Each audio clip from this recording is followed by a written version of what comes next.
Hey everybody, welcome to Flix with the Hicks, where each episode we review 2 films that we recently watched on DVD. So they're all available on DVD. We always review the best film that we watched during this time frame, and we always review the worst film that we watched. Today, Janet got tasked with picking the worst movie. Would you like to disclose your abomination? Yes. It's called Independence Day from 2016. I did not recognize hardly anybody in the film. It's by Asylum Films, I guess. And Independence is spelled with a T instead of a C in it.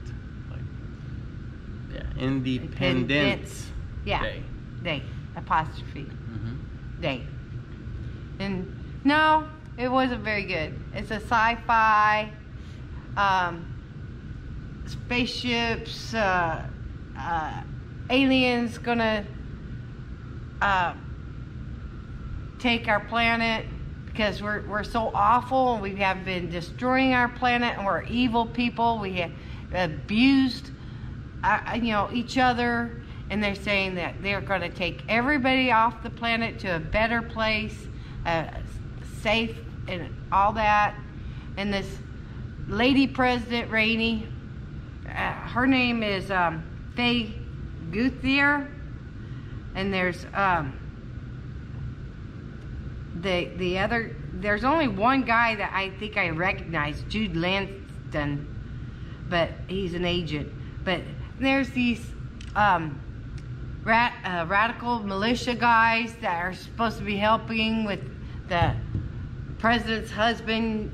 Hired them to try to help blow up the aliens, and the aliens are talking back and forth with the president, and it's all a big lie. And they didn't want to help us. They made it look like they were going to help us, and all these people were starting to get on their little pod spaceships to go up to this new world, and it was all a lie.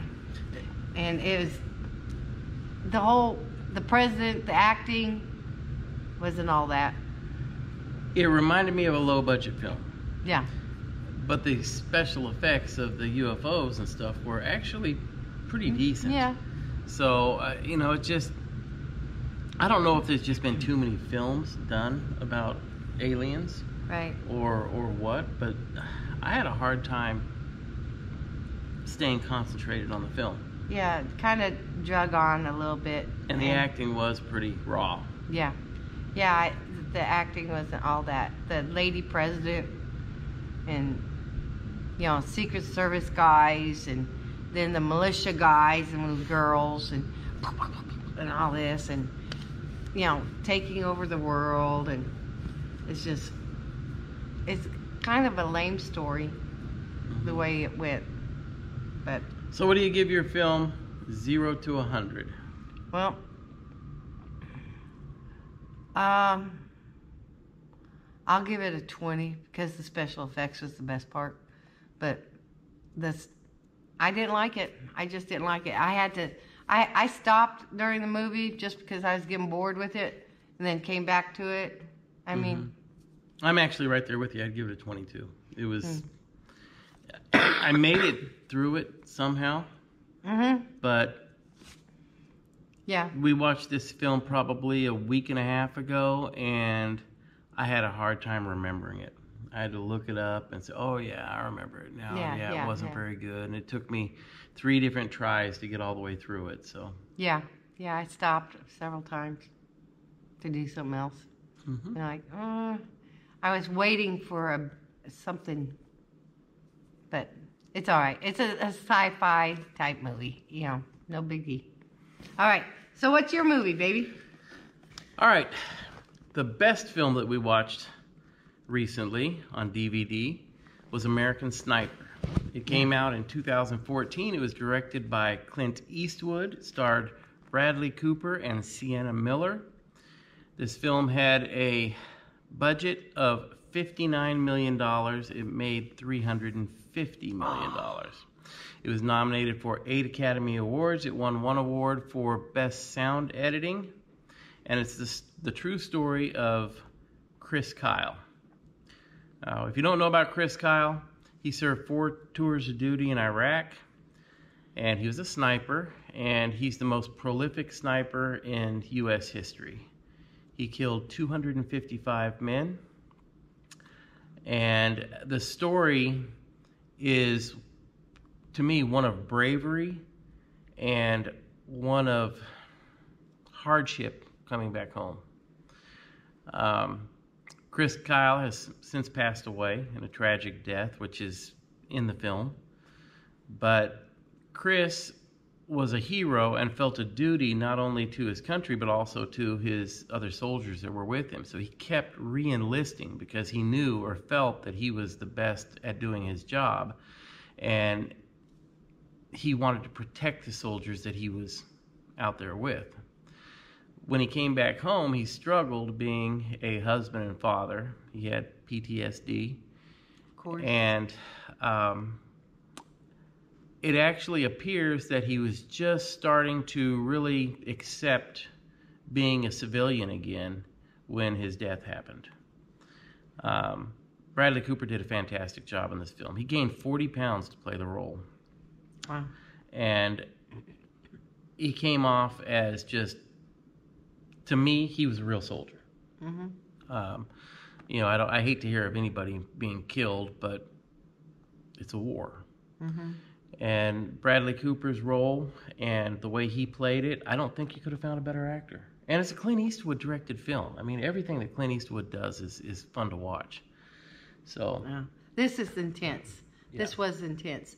And I like true, you know, based on true stories type things.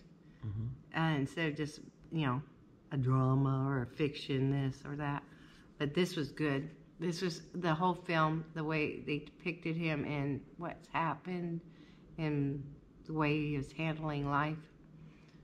It's a good story or good film. Mm-hmm. It's a good film. Like a documentary, but it's a story too. And it was well written. It had Mm-hmm. very good dialogue. In fact, my favorite little section there is Bradley Cooper says, or Chris Kyle says, "I'm not a redneck, I'm a Texan." And his wife says, "What's the difference?" And he said, "We ride horses, they ride their cousins." That's good. But it was a very good film. Really Yeah. was. I'm really surprised that Bradley Cooper didn't win Best Actor. He was nominated, but I think he should have won. And this was really the film that launched his dramatic career. So I would give this film 0 to 100 a 90. Really? Oh yeah, it's good. I was thinking 95. It's a keeper. It is. It's a keeper. It is. Just I'm gonna keep this. And this would be one that you could sit with your buddy John or somebody and really. yeah. Just keep in mind if you watch this film, once you start watching it, you can't stop. Mm-hmm. And So make sure you have all your sodas, whatever, Yeah. right there because. And also kind of keep in mind that you're probably not going to sleep very good that night either. It's one of those films that when it's over with, it leaves you thinking and What they had to endure. yes, Yeah. yes, and what it does to families. Yeah. So Yeah. Being in the military anyway, I don't care what branch of service. Thank you all for, you know, your service, but you know, being a wife of a Navy guy, I mean the daughter of an Air Force guy, it's tough mentally on them. My dad had a lot of problems with the Vietnam bombings and all that. yeah, But, you know, and then my ex, you know, everything has to be like that. Your whole life is like that. mm-hmm. And then when you're out, when my ex got out, he was lost. And same with my dad. When they got out, they were lost. And this kind of depicts some of those issues. Yeah. This is good flick, you guys. Yeah. It'd be good to watch. Yep. Well, we hope you enjoyed this episode of Flix with the Hicks. If you did, please hit the like button, the subscribe button, hit the little bell down in the corner for notifications. And until next time, go out and enjoy a good film and spend time with your family. See you later, guys. Strange RV tours will take you places with Greg and Janet's smiling faces. You might see a crazy flavored soda review or some tips to fit your RV too. So come along, won't you join us, friend, as we discover what's around the bend. Just sit right back in your easy chair. Strange RV Tours is on the air. Strange RV Tours is on the air.